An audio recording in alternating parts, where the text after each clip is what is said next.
Thank you for joining today's webinar, CNA Walkthrough and Updates for PHAs. My name is Julia Jones, and I am with Enterprise Community Partners, the host for this webinar. We are joined today by Ladrina Figueroa, Branch Chief with HUD's Office of Recapitalization. Ladrina will do the introduction and cover major new tools.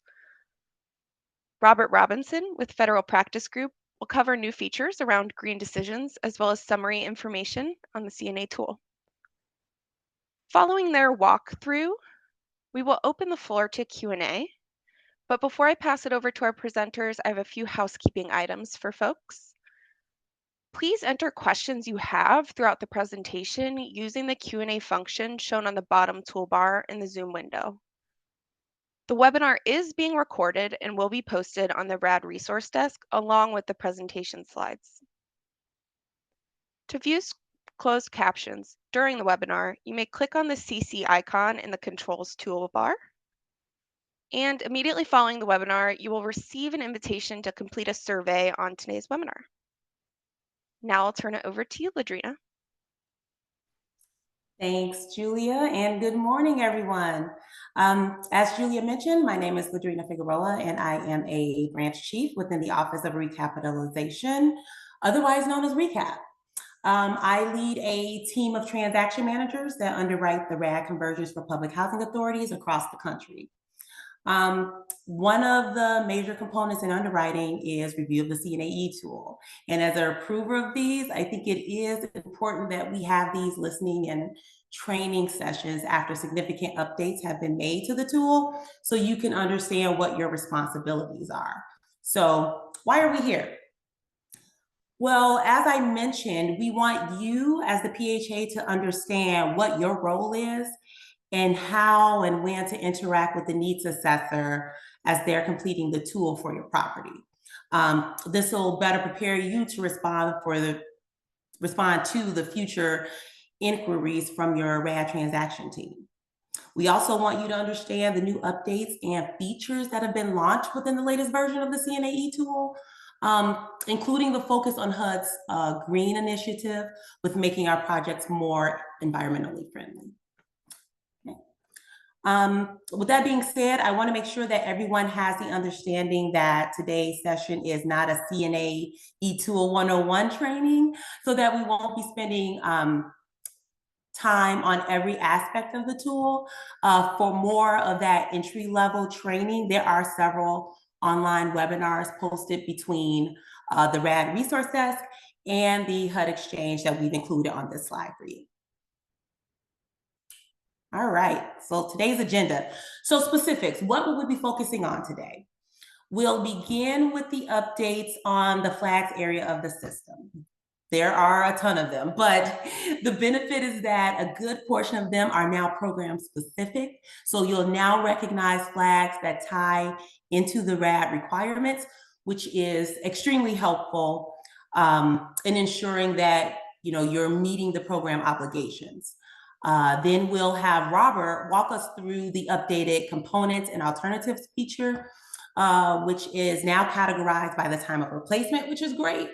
And then we'll shift our focus to the green areas where we discuss the inclusion of more utility data, as well as comparison tables that being available when you can analyze or where you can analyze the cost benefits of choosing one alternative over another. All right. Okay, so I'll hop off camera here so we can focus on the CNA live demo here.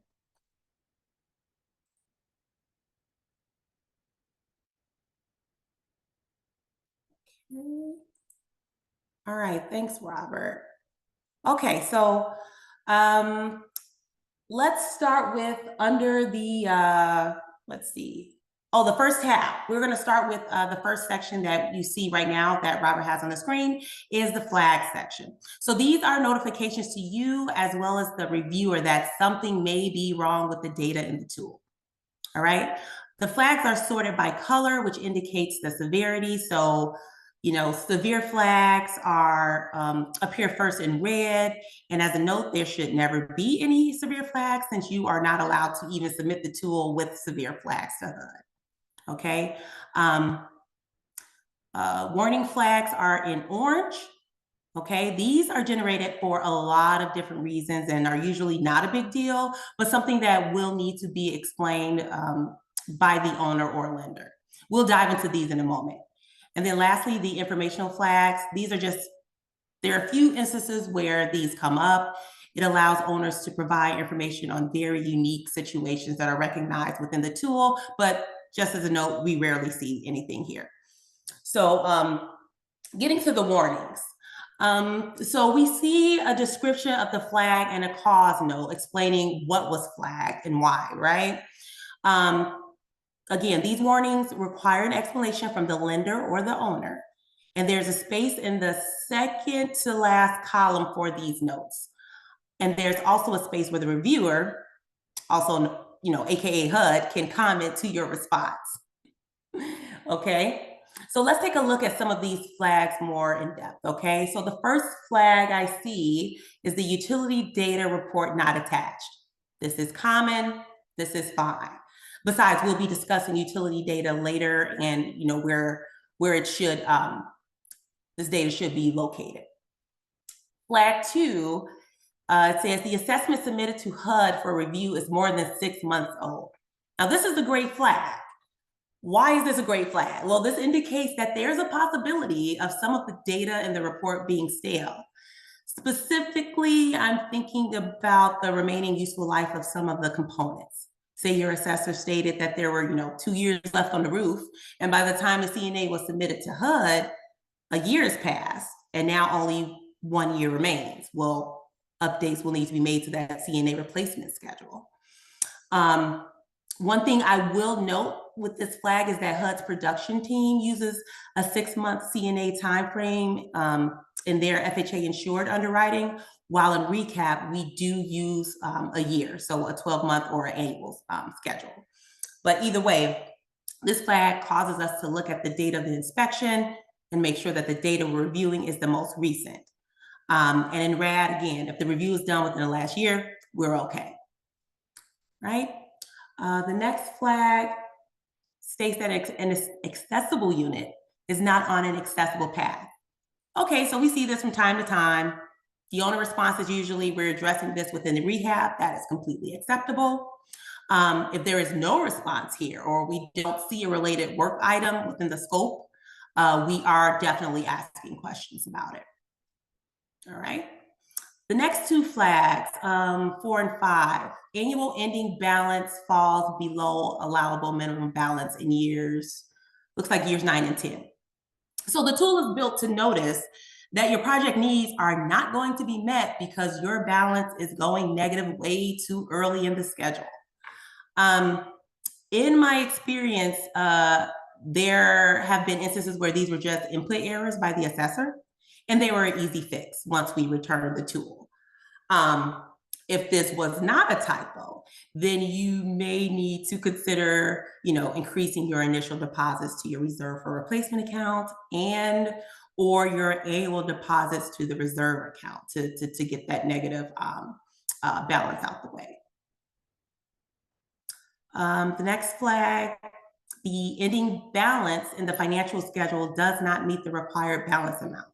So this flag gets a little technical with discussing that the deficit must be greater than the maximum allowable deficit amount and to see year 17. This is related to an alternative underwriting model in which we use for certain transactions that may qualify as mixed finance.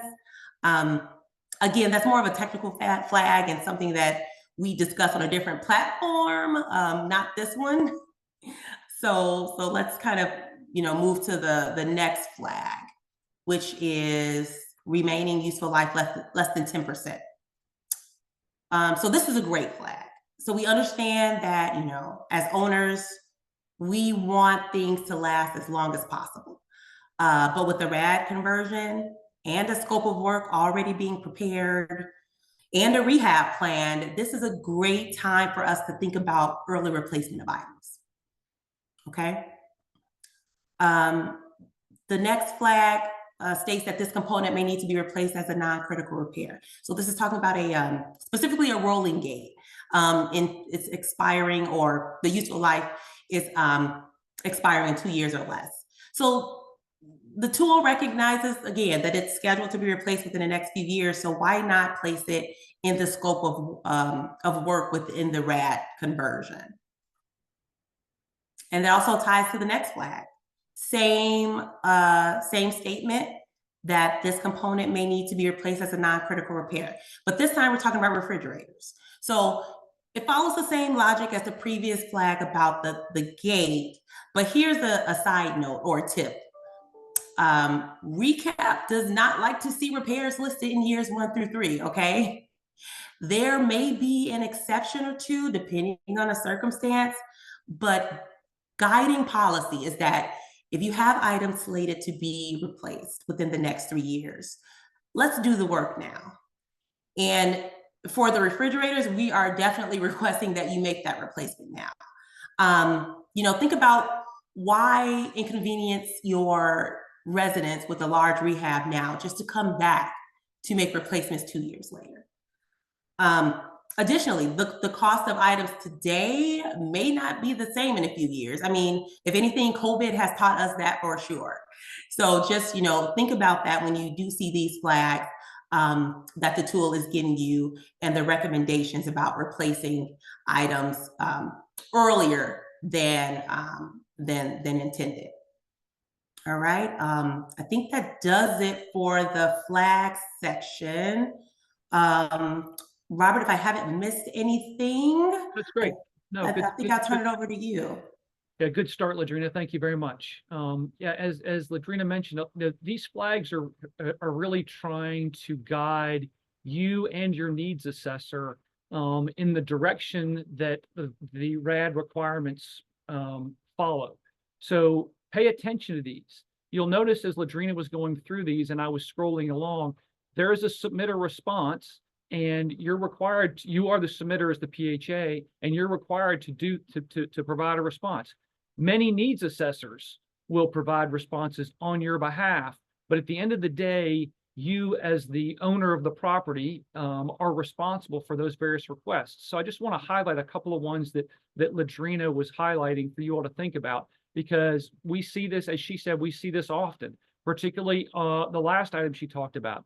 All the refrigerators are within the 2-year window. Recap really wants to see this done in rehab.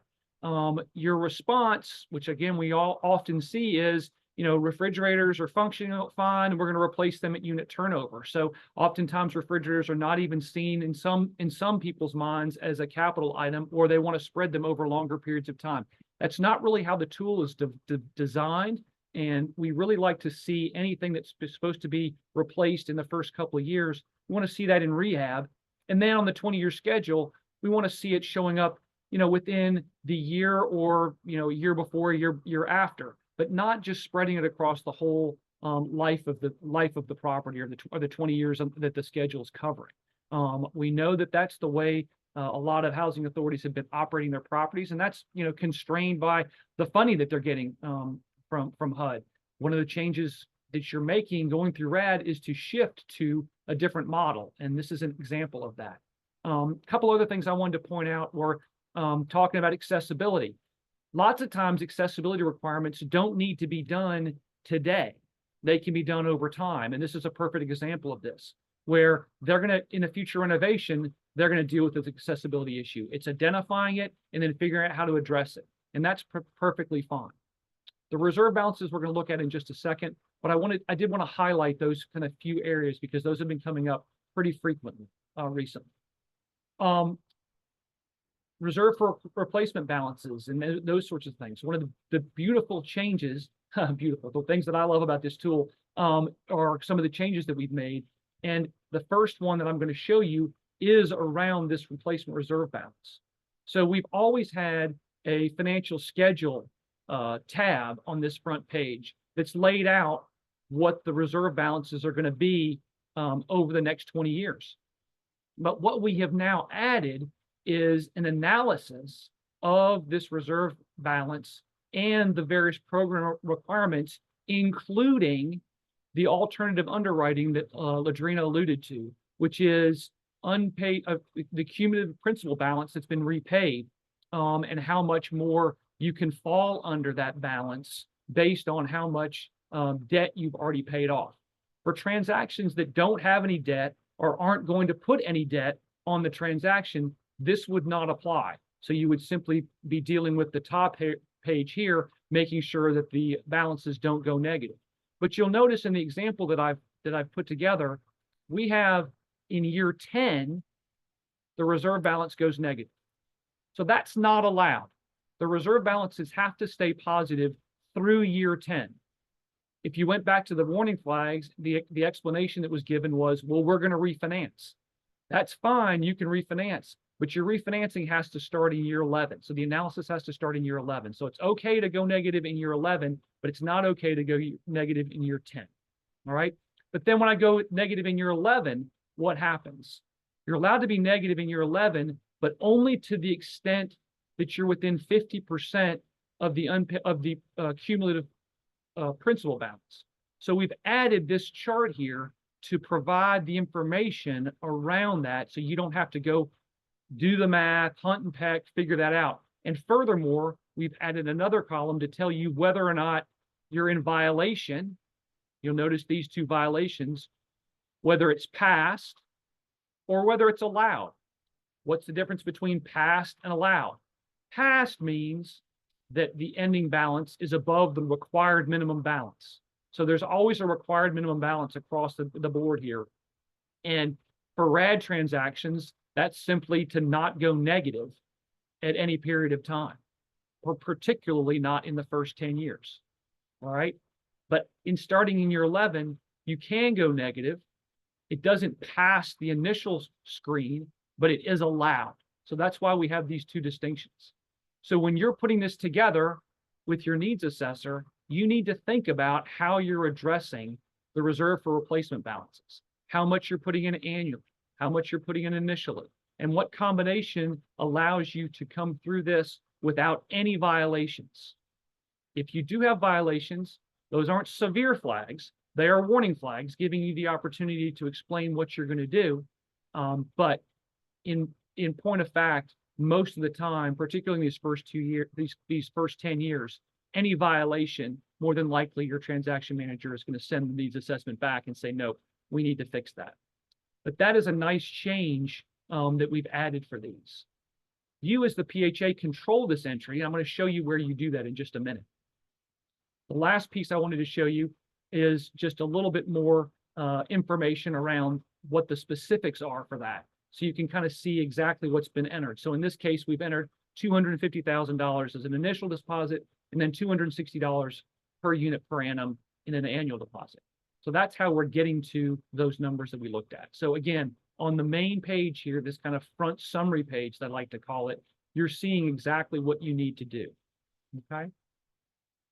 Now I want to walk through kind of the assessment itself. Now I've logged in as a PHA, so I'm seeing exactly what you all see when you log in. You'll remember that for all PHAs, you have to start the assessment. So you'll notice that there are a couple of check boxes that allow you to make edits. Okay. The other areas you can't edit. So those are done by the needs assessment. But when you set it up, you have to put in the initial information. So you need to complete all of this information before you send it to your needs assessor. So before you hire the needs assessor, you're filling this information out. Not too much has changed here, but we've added a few areas that you're just going to want to think about as you're doing this, because they roll through. We've always had the elderly designation, because that changes some of the requirements for remaining useful life. If you're doing FHA financing, we're going to want to know if you're going for the green MIP. So if you are, you're going to select this yes. None of you will be able to do GRP because you're not eligible for that. But that flag, again, this tool is used across platforms, and so this flag shows up for everybody.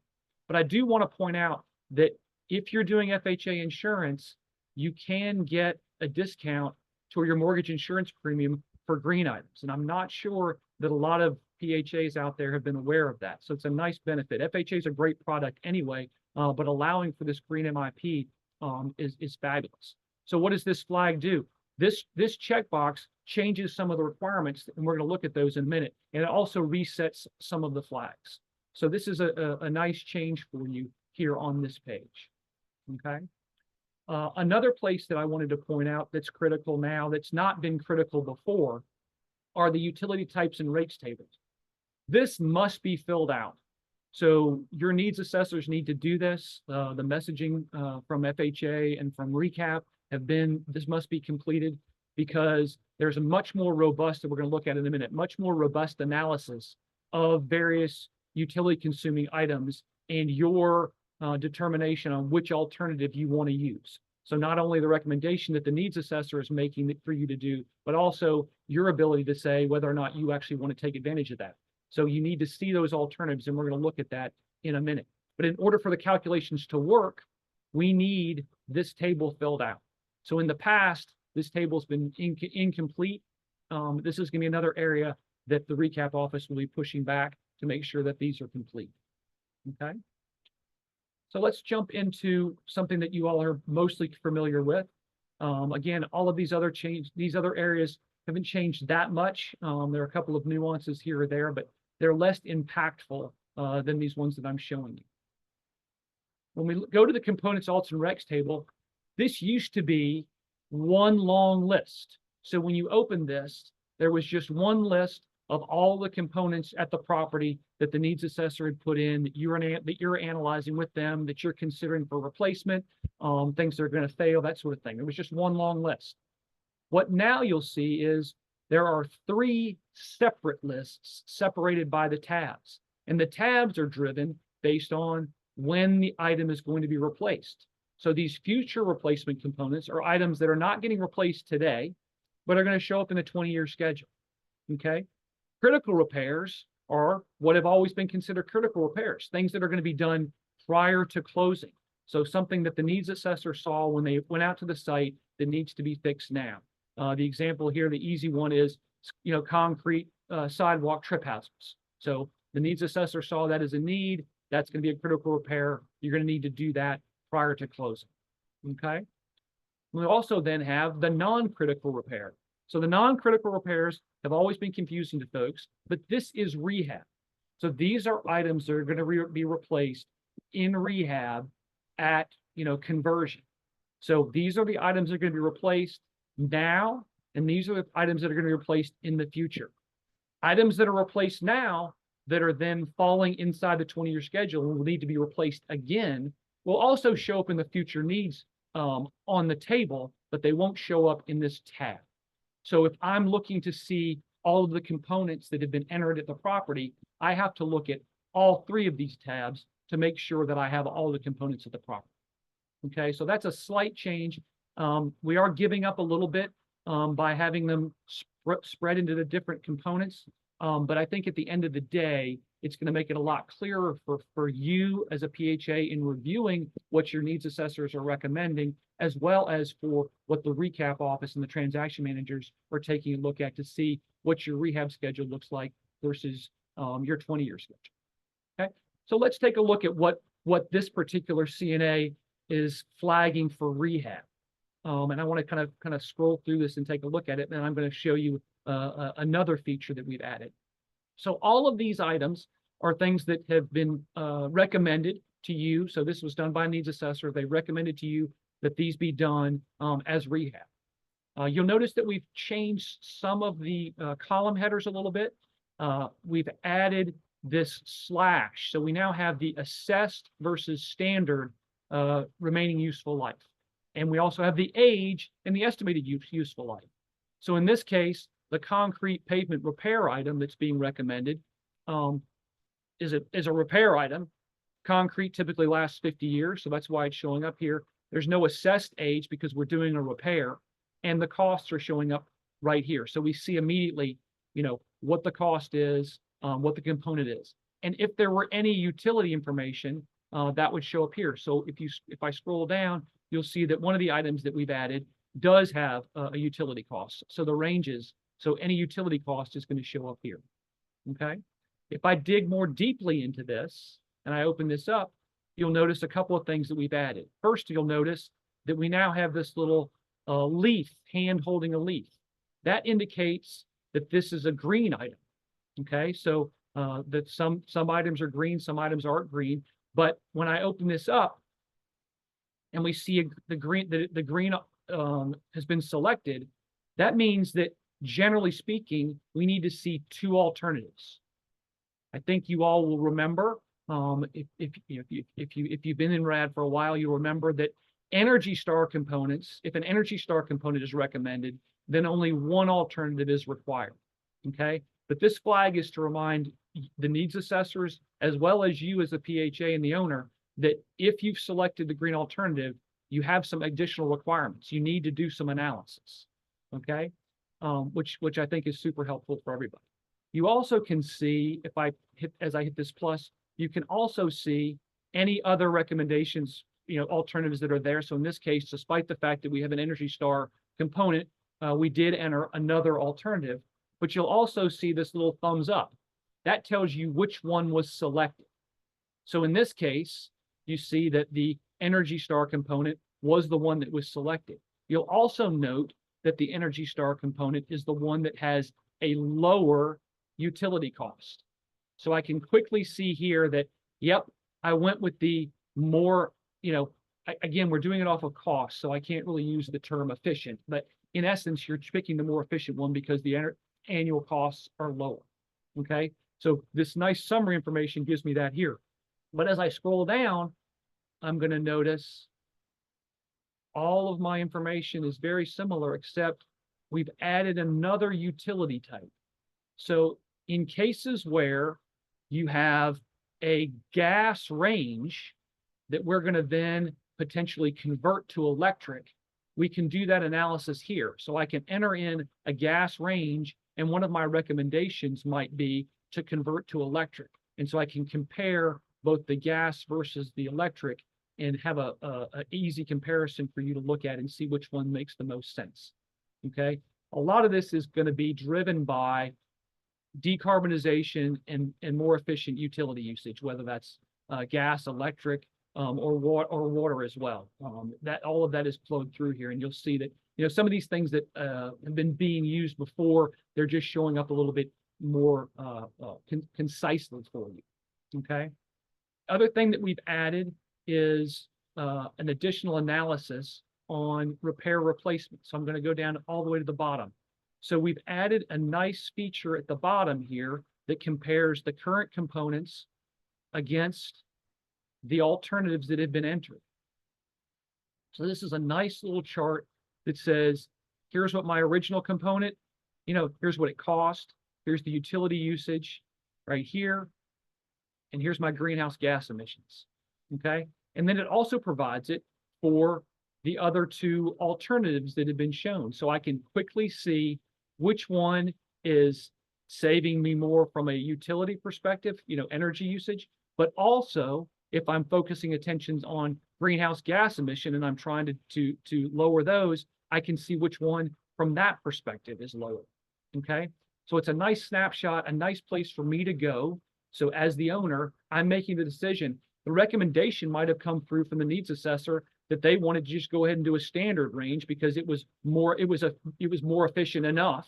But no, I want to, I as the owner, I as the PHA, I really want to be more moving towards carbon neutral, and so I'm going to select the more carbon neutral option. I've got a better example of that when we look at some of the other ones, and I'll show you that. But this chart here, I think, is game changing in determining which component owners, PHAs will want to select. Not much has changed in the alternatives. You can quickly jump to alternative 1 or alternative 2. You'll notice those. We'll get a quick snapshot of the same information here. So it's not that much different for you. Unfortunately, one of the things that I don't like about the new tool is you'll notice as I'm expanding this, I'm getting deeper and deeper down the page. And while we've added these little bars that let me know what alternative I'm looking at, it is a little bit kind of confusing to see where I am. And it's also difficult to get back to the top. So it would be nice if we could add a button or something. We've been looking at that and kind of exploring a way to have a floating button that takes you back to the top or something like that. Right now, you can either scroll as I'm doing or click along the bond or, kind of drop and drag this thing to take you back to the top. So that's something I wanted to show you. So again, I'm in the repair section. This is all stuff that's going to be in rehab. Okay. So I haven't moved over to the other components yet. This is all around this feature here.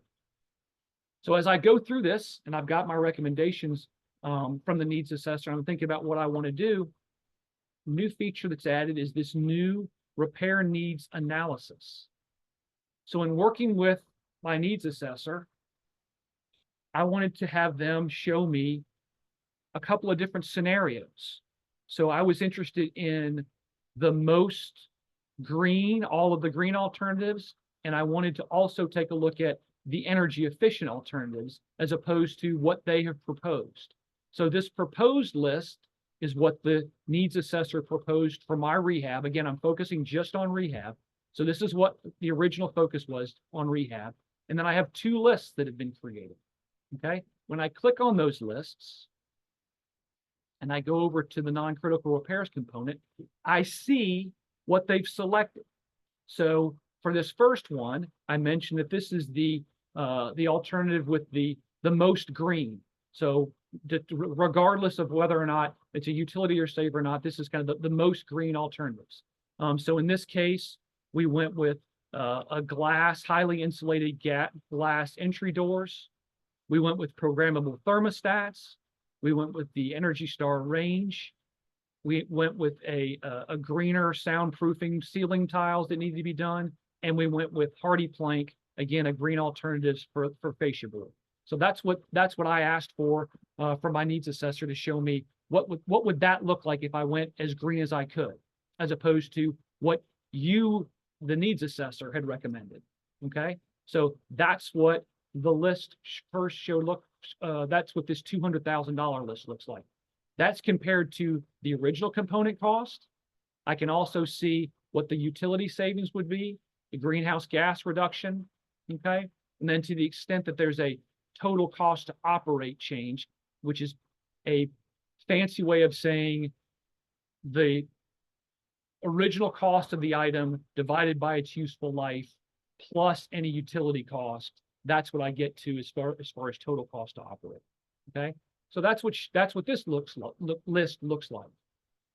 How does that compare to what the needs assessor came up with?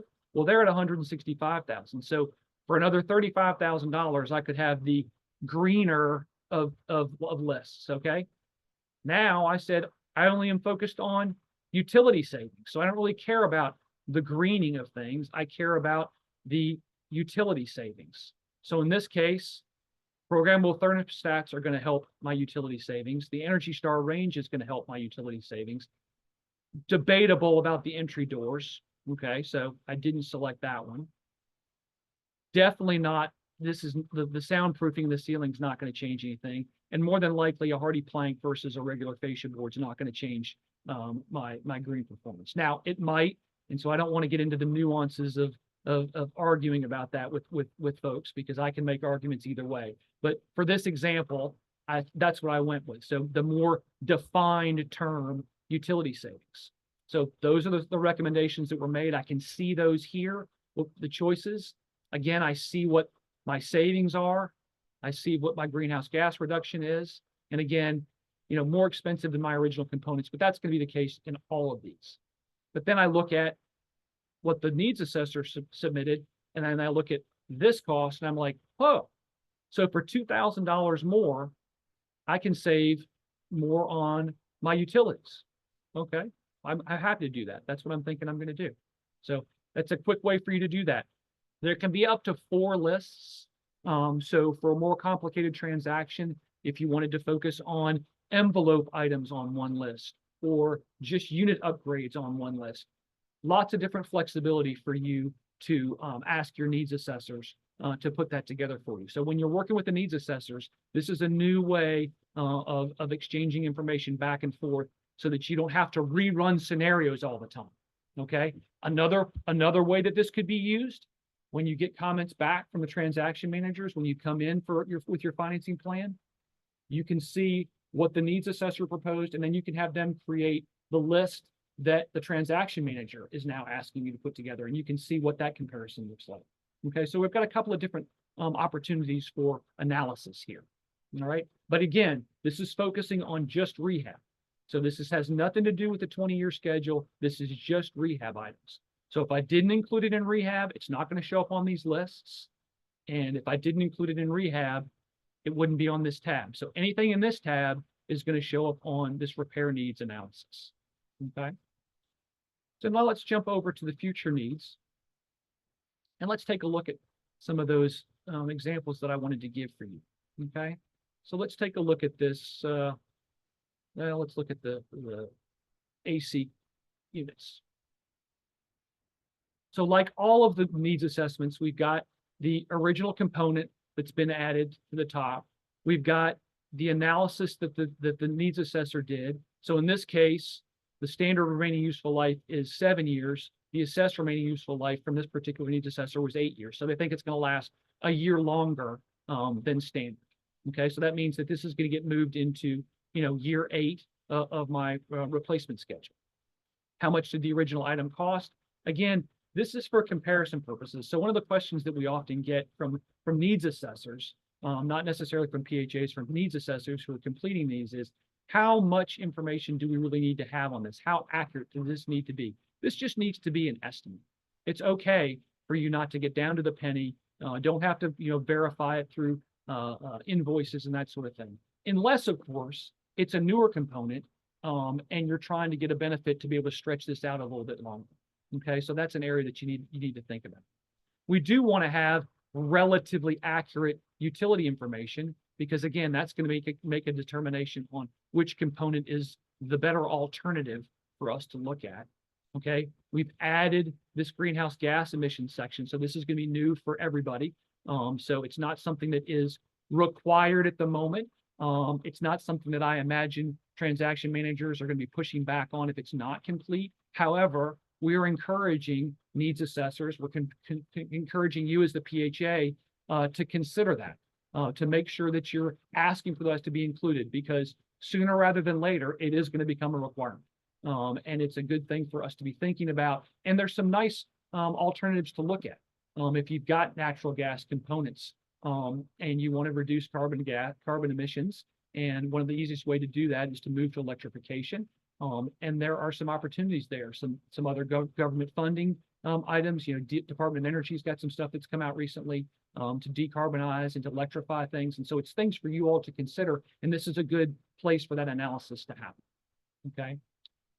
None of this has changed. We still have the same sort of items. The one thing that we have taken away from here is there used to be the green alternative selection was here. We've moved it to the top. So this selection's done at the very beginning. So we set the stage. This is an item that is greenable. All of the utility consuming items are going to be selected as green items. Anything that maybe is not a utility consumer, but could be green, sustainable sourced wood, flooring, things that you might want to consider as green alternatives. Those are options for you or the needs assessor to select. But from a recap perspective and from a review perspective, the transaction managers are going to make sure that this box is checked for any utility user. If it's not, it's going to come back to you. That's going to be a deficiency. We need to see this analysis. The analysis has always been required, but now we have an actual flag, an actual way to make sure that this is happening. Okay. So once I've got all the information entered for the original component, now I've got the alternatives. And I can add multiple alternatives here as a needs assessor, but in this case, I've only added 2. So I want to take a look at the first one. The first one was not selected. So if that box was checked and the little thumb was there, we would have selected this. Okay. This is the 15 SEER condensing unit. The usage has been put in. Okay. My carbon reduction, all of those sorts of things have been added in here. Okay. The second green alternative that was entered, this was the one that was selected, 18 SEER, so a more efficient component. And we have all of the information that we have here. Okay. Then I have the nice comparison at the bottom. So I can quickly see between these two the 15 SEER and the 18 SEER, okay, the 18 SEER, far more efficient, okay, saving me, you know, a bunch of money against the alternatives, okay? So virtually cutting in half my utility costs based on what's currently at the site, okay? If I'd gone with the 15 SEER, would have been a much smaller choice, okay? But this is a great way for you to take a look at this and see, which one does it make sense for me to look at, okay? Again, I've talked about the greenhouse gas reduction. This is another area to take a look at. Again, not going to be required, but something for you all to consider, okay? I want to show you one more because there's another piece of this as we're looking at these.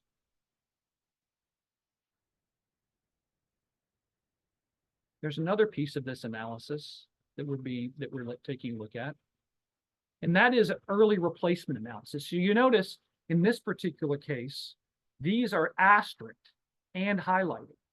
So one of the things that this is telling you is that despite the fact that I have, 2 years left remaining useful life, I really should think about early replacing these because the payback is such that the cost of making the change will be made up in the selections that I'm making, okay? So this is an area that is going to be something that's going to be pretty interesting for some older items, items that have 6 or 7 years left in the remaining useful life. But maybe you should consider taking a look at this. One of the things that I think was on the flags page were the refrigerators. So the refrigerators are flagged to be replaced. So where does that flag come from? That flag comes from right here, okay? We should be taking a look at doing this. Not only are they within the 2-year window, but they're going to save you money if you go ahead and do this replacement today, okay? So we've added this nice feature here where you've got a little asterisk and a little highlight to say, hey, look at me, take a look at me. This is something you might want to consider doing now. Again, not a requirement in a lot of cases, but certainly if they fall within that first 3 years of rehab, more than likely your transaction managers are going to be pushing back and encouraging you to make those replacements as part of the rehab that you're currently doing. Okay. All right. So financial factors. This gets to what I showed at the very beginning about our reserve for replacement analysis. So this is where you, as the PHA, as the owner, put in information about the reserve for replacement account. The needs assessors can't do this for you, okay? This is an area where you are the exclusive, provider of this information. So one of the things that we have encouraged PHAs to do is before they make the assignment to the needs assessor, regardless of what they think is going to happen, put in their own minds what they think they're going to want to do on a reserve for replacement situation. If you have an existing reserve account that you're thinking you're going to move over, or if you have in mind things that you want to base on your operating expenses, what you think you want to do, enter that information in here. You don't have to, okay? But you will before you submit it, and it will actually make it easier for you and the needs assessor to go through and figure out how much you want to put in and how much you're required to put in. This has always been there. This has always been the case. If you wanted to make changes to the interest that you've earned, typically we don't like to see changes to the deposit amount. There are certain circumstances where this would be allowed, but if you started making changes here, highly unlikely that your transaction manager is going to let you do that. Making some changes to the needs, your inflation rate. Again, there's a standard number for that, but you can make those manipulations here. Not typically fooled with that much, but we've now added this section below this. So all of this was already there, but now we've added this information. So if you have an existing mortgage, you would enter the information here. If you're planning on putting a mortgage on the property, you're taking out a loan, you would put that information here.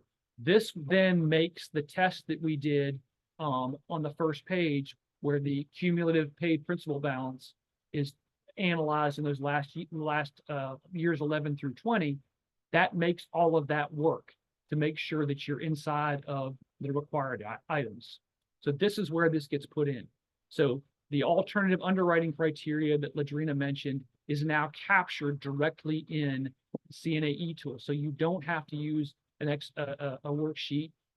More importantly, transaction managers don't have to do that on their own. They can actually have a conversation with you because you put the information in and you've seen the results. So there's no more kind of black box discussion around that. Okay, so this is a very interesting piece that we've added. If you don't have any debt, that's fine.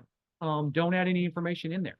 But know that if you don't, you can't go negative at all in the 20-year schedule. There's no opportunity to go negative in the 20-year schedule. So you're going to have to make sure that these numbers up here keep you positive throughout the 20-year schedule. All right. On the repair replace decisions, this hasn't changed. This will go through and with all of the various components at the site. You've had this before. It will go through and let you make a change. So for example, if I wanted to move the site lighting into now, I could make that change here. Okay, that would then move it through, that would then roll it through to the components table. So let's go ahead and do that.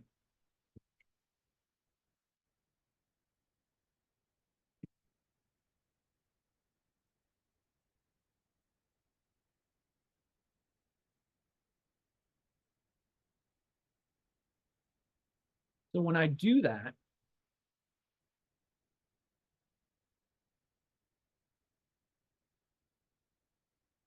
my lighting is now moved from the future replacement components into my non-critical repair schedule.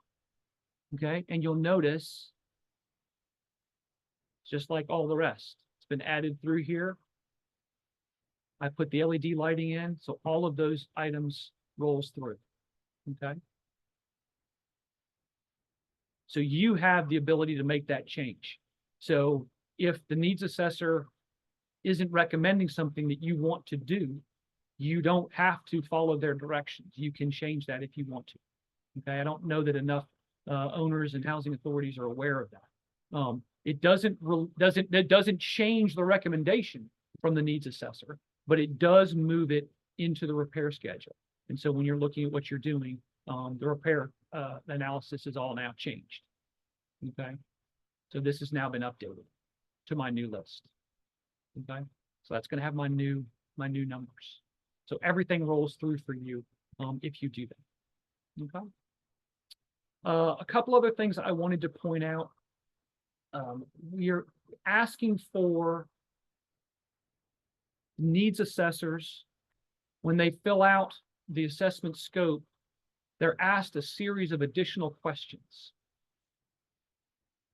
So the National Risk Index is a site that FEMA's come up with that everyone can go to. You put in the property address, then it comes up with a variety of risks at the site. Those risks are then supposed to be entered in here, and you can choose more than one. And generally speaking, what RECAP wants to see are how those risks are being addressed in the rehab, in the 20-year schedule, if at all. It's an area that I think is going to start being focused on in more detail in years to come. But right now, what we're hoping to see is gathering this information, seeing what the risks are, and then to the extent they're being mitigated, how they're being mitigated, and what recommendations the needs assessors are making to you as the owner of the property to address these. Then the other piece, and I'm sure many of you have already seen this happening recently, but there's a huge push on floods and flood information. So we're now asking for all transactions for the FEMA firm to be uploaded and for what zone it is to be populated here. Okay, so in this particular case, the example that we did, there's no flood risk. But if this was in zone A, we would want to see that. One of the things that's changed on the RAD resource desk and in a lot of the financing plan submission information is that to the extent that properties are in the 500-year floodplain, and they're doing rehab, particularly substantial rehab or new construction. There's a requirement now for the architect that's going to be working on the property to certify that the flood information, any flood requirements have been fulfilled. So that would mean that the mechanicals would be raised above base floor elevation, that there are no residential units below the base flood elevation. So this is a change.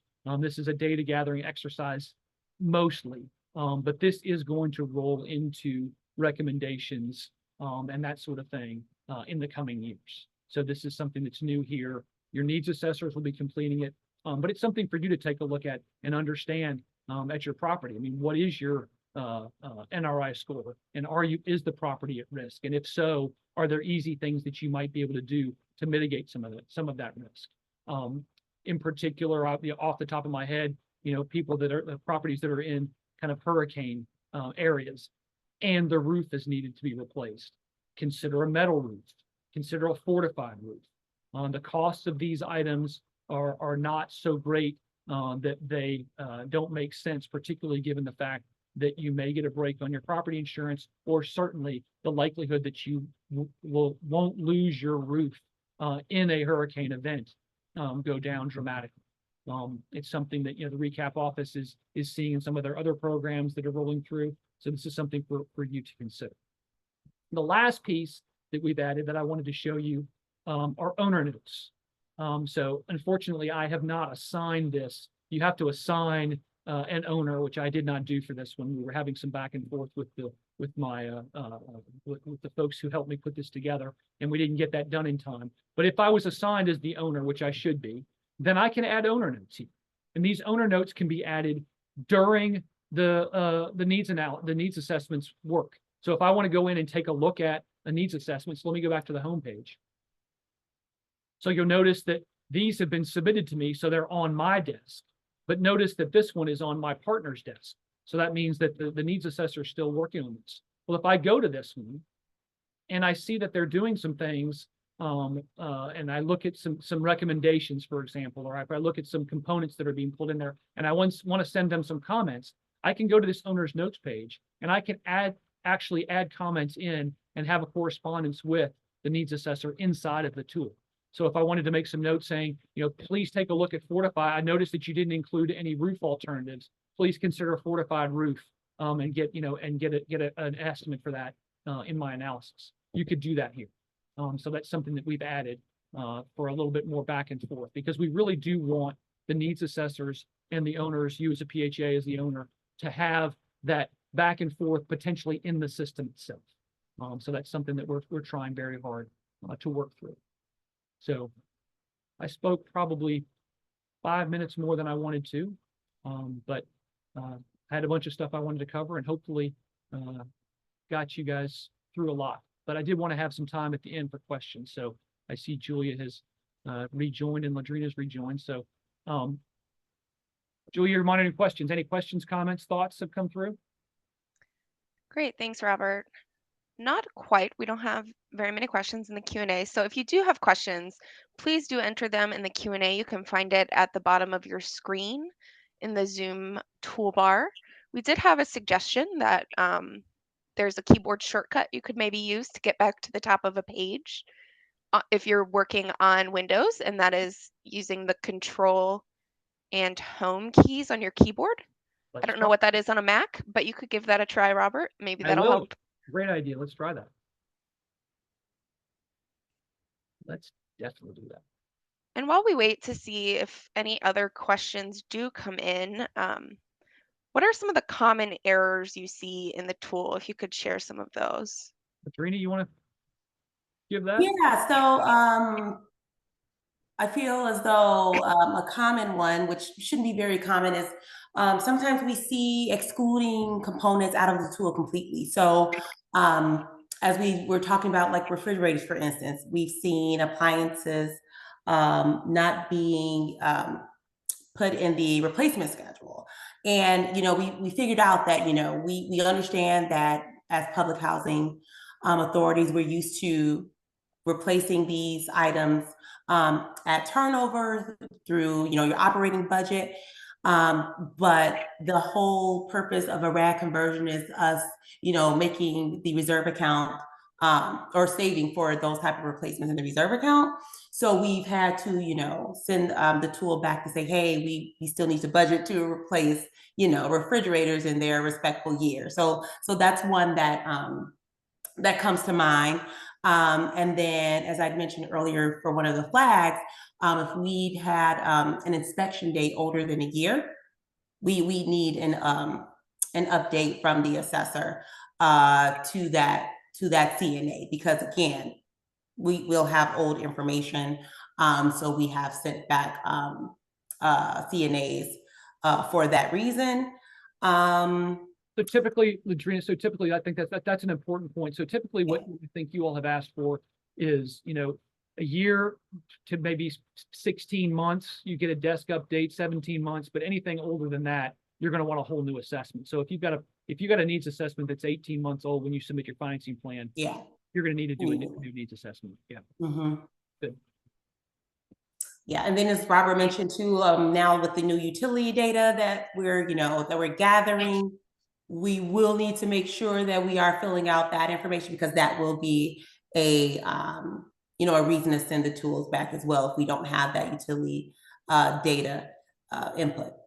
Yes, because not only do we want you as a PHA to be able to make the best decision for your property and for yourselves based on those alternatives, but the transaction managers want to see that you have done that, or if you haven't done that, that you've given some rationale for why you haven't done that. So it's always been a requirement. Again, I want to stress that the whole RAD program, it's always been a requirement to have two alternatives unless an Energy Star component was selected, or FEMP or Water Saver for water users. So this is not a new requirement, but it's just an easier way now for people to, one, remember it, and two, see it from a transaction management perspective. Yeah. All right, we do have a few questions. We might have time for one or two. Sure. In financial factors, is there a spot to enter both existing debt and new debt? There's not, no. So typically, just to be clear, this is your first mortgage. So if you have existing debt that's getting paid off and replaced with a new first mortgage, you would put the new first mortgage in here.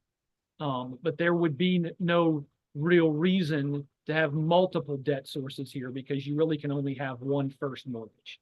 I know some housing authorities try and find a way to have multiple first mortgages, and that's not allowed.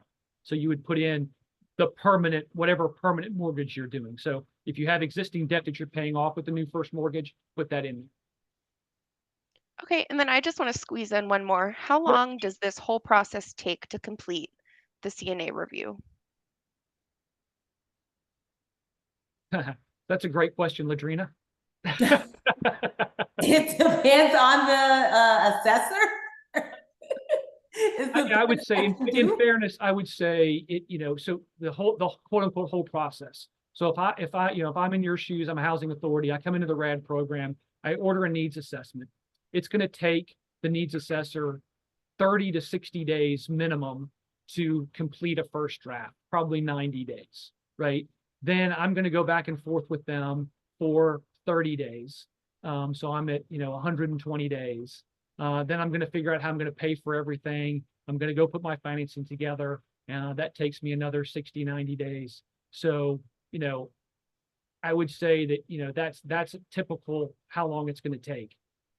Then once you submit it in for a transaction manager review, I would say most transaction managers review these within a couple of weeks, Ladrina. I don't think that anybody takes much longer than that, 3 weeks at most. That may start the back and forth. And one of the things that RECAP has been trying to advise PHAs is don't pay your needs assessor 100% of their fee until you're done, because there are going to be changes. You're going to need to go back. So make sure that contract is open-ended enough to where they're incented to stick around and help you go through the changes. And so, that might mean a little bit of a lag time, but yeah, I would say that, if I'm a PHA reviewing it, I think easily within 30 days, I can get the needs assessor's report, and I can come to grips with what I want to do, and we can come to a conclusion. So I don't think that's a problem. So that would be my answer to the 2 reviews. The PHA review is probably going to take about 30 days. And I would say that a transaction manager review of what's submitted is going to probably take between 2 and 3 weeks. Mhm. Great. Well, thank you so much, everyone, for being here and your participation, Ladrina and Robert, for your presentation. A few reminders, the session today was recorded and we will be posting it on the RAD resource desk along with the presentation slides in the next few weeks. Immediately following the webinar, you'll receive an invitation to complete a survey on today's webinar. We ask that you please complete this with any feedback you might have for us. And I just want to thank you all again and enjoy the rest of your day. We hope to see you next time. Thanks, everyone.